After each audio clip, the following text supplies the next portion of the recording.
Hello everyone. ഈ നടന്നു പോകുന്ന കുട്ടികളിൽ ഒരാൾ ഇപ്പോൾ ഇംഗ്ലീഷിൽ ഒരു വാചകം പറയും. ആ വാചകം അതുപോലെ തിരിച്ചു പറയാൻ നിങ്ങൾക്ക് കഴിയുമോ?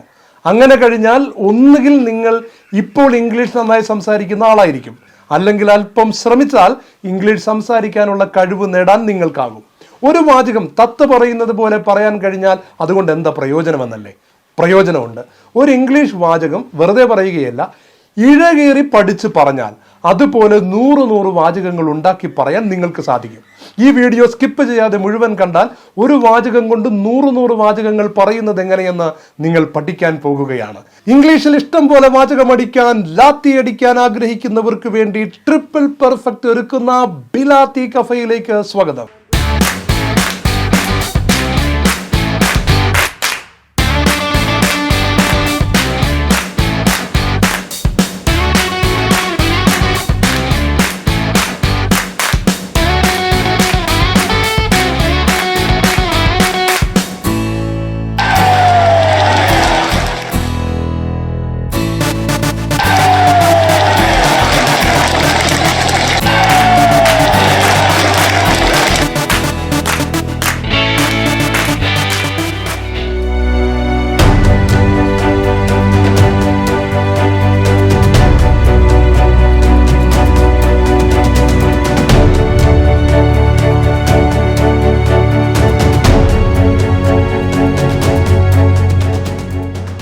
Where can we find a shop that sells basketballs?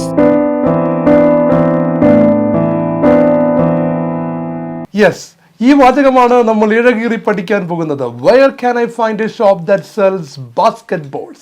ഒന്ന് പറഞ്ഞു നോക്കിക്കേ, തെറ്റുകൂടാതെ പറയാൻ പറ്റിയോ? കഴിഞ്ഞാലും ഇല്ലെങ്കിലും ഈ എപ്പിസോഡ് നിങ്ങൾക്കുള്ളതാണ്. ഇത് മുഴുവൻ കണ്ടോളൂ. ഇംഗ്ലീഷിലെ ഏത് വാചകത്തിലെയും ഒരു വാക്ക് മാറ്റേണ്ടതുപോലെ മാറ്റിയാൽ മതി, മറ്റൊരു വാചകമാകും. Where can I find this shop that sells masala dosa? അതാണ്.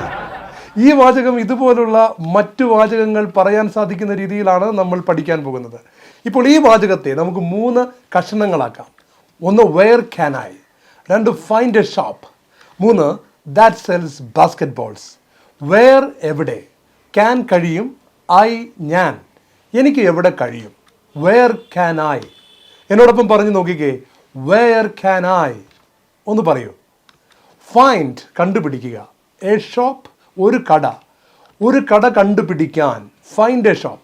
ഒന്ന് പറഞ്ഞേ, find a shop. ഇനി ഒരുമിച്ച് നമുക്ക് പറഞ്ഞു നോക്കാം. നേരത്തെ പറഞ്ഞത് ഏതാണ്? where can I. ഇപ്പോൾ പറഞ്ഞത് find a shop. ഇത് രണ്ടും കൂടെ ചേർത്ത് where can I find a shop. ഇനി എന്താണ്? that sells basketballs. സെൽ എന്ന് പറഞ്ഞാൽ വിൽക്കുന്ന, നമുക്കറിയാം. ബാസ്കറ്റ് ബോളുകൾ വിൽക്കുന്ന. അധികം ഗ്രാമർ ഒന്നും പഠിപ്പിക്കാതെ ദാറ്റ് എന്തിനാണ് ഇവിടെ ഉപയോഗിച്ചിരിക്കുന്നതെന്ന് ഞാൻ പറയാം. ഇവിടെ ദാറ്റിൻ്റെ അർത്ഥം ഏതാണോ അത് എന്ന രീതിയിലാണ് നമ്മൾ മനസ്സിലാക്കേണ്ടത്. ബാസ്കറ്റ് ബോൾ വിൽക്കുന്ന കട ഏതാണോ അത്. Shop that sells basket ball, അതായത് ബാസ്കറ്റ് ബോൾ വിൽക്കുന്ന കട എന്നർത്ഥം. ഇനി ദാറ്റിന് പകരം ഹൂ എന്നാണ് ഉപയോഗിച്ചതെങ്കിലോ ആരാണോ അയാൾ എന്ന അർത്ഥം വരും. ഉദാഹരണത്തിന് ഹൂ സെൽസ് ബാസ്കറ്റ് ബോൾ എന്ന് പറഞ്ഞാൽ ബാസ്കറ്റ് ബോൾ വിൽക്കുന്നത് ആരാണോ അയാൾ എന്ന് മനസ്സിലാക്കണം. ഇവിടെ വെറുതെ നമുക്ക് 2 വാക്കുകളൊന്ന് മാറ്റി നോക്കാം. Where can I find the man who sells toys. ആദ്യത്തെ വാചകം എടുക്കാം വീണ്ടും. അപ്പോൾ where can I find a shop that sells basketball എന്ന് പറഞ്ഞാൽ എന്താണ് അർത്ഥം? ബാസ്കറ്റ് ബോളുകൾ വിൽക്കുന്ന ഒരു കട എനിക്ക് എവിടെ കണ്ടെത്താൻ കഴിയും? ഒരു വാക്ക് മാറ്റിയാൽ മറ്റൊരു സെൻറ്റൻസ് ആകുന്നത് എങ്ങനെയാണ് എന്ന് നിങ്ങൾക്ക് ചെറുതായി പിടികിട്ടിയിട്ടുണ്ടാവും. നോക്കൂ, വേർ ക്യാൻ ഐ, എനിക്കെവിടെ കഴിയും. ഐ മാറ്റി ഹീ ആക്കാം. വേർ ക്യാൻ ഹീ, അവൻ എവിടെ കഴിയും. ഇനി വേർ മാറ്റി ഹൗ ആക്കാം. ഹൗ ക്യാൻ ഐ, എനിക്ക് എങ്ങനെ കഴിയും. ഫൈൻഡ് എ ഷോപ്പ്, കട കണ്ടുപിടിക്കുക. ഷോപ്പ് മാറ്റിക്കേ, ഫൈൻഡ് ദ ബുക്ക്, പുസ്തകം കണ്ടുപിടിക്കുക. ഒന്നുകൂടി മാറ്റാം, കീപ് ദ ബുക്ക്, പുസ്തകം വയ്ക്കുക. See, where can I keep the book, എനിക്കെവിടെ പുസ്തകം വയ്ക്കാൻ കഴിയും. അപ്പോൾ നമ്മൾ പഠിച്ച സെൻറ്റൻസ് ഒന്നുകൂടെ പറഞ്ഞു നോക്കാം. Where can I find a shop that sells basketballs. ഇനി ഒരു ബോണസ് സെൻറ്റൻസ് കൂടെ പഠിപ്പിക്കാം. ഞാൻ ആദ്യം മലയാളം പറയാം, ഇംഗ്ലീഷിൽ പറയാൻ പറ്റുമോ എന്ന് നോക്കുക. ഇതുവരെയുള്ള ഭാഗം റിപ്പീറ്റ് ചെയ്ത് പലതവണ കണ്ടാൽ തീർച്ചയായും നിങ്ങൾക്കിത് സ്വയം പറയാൻ സാധിക്കും. ആത്മവിശ്വാസം കിട്ടിയിട്ടില്ലെങ്കിൽ ഒന്ന് തിരിച്ച് 2-3 പ്രാവശ്യം കാണുക.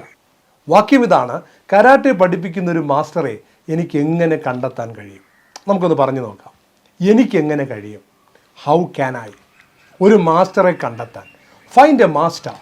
കരാട്ടെ പഠിപ്പിക്കുന്ന, അതായത് കരാട്ടെ പഠിപ്പിക്കുന്നയാൾ ആരാണോ അയാൾ. Who teaches karate. അപ്പോൾ how can I find a master who teaches karate? പഠിച്ചല്ലോ. മറ്റൊരു കിടിലൻ വാചകവുമായി ഞങ്ങൾ വീണ്ടും വരും. ഞങ്ങളോടൊപ്പം ഇംഗ്ലീഷ് ഭാഷയിലൂടെ ഒരു സഞ്ചാരം നടത്താൻ ആഗ്രഹിക്കുന്നെങ്കിൽ നിങ്ങൾ എന്തൊക്കെ ചെയ്യണം? നന്നായി പഠിക്കാനായി ഈ വീഡിയോ സ്കിപ്പ് ചെയ്യാതെ വീണ്ടും വീണ്ടും കാണുക. Please like and share this video. Don't forget to subscribe our channel. See you next time.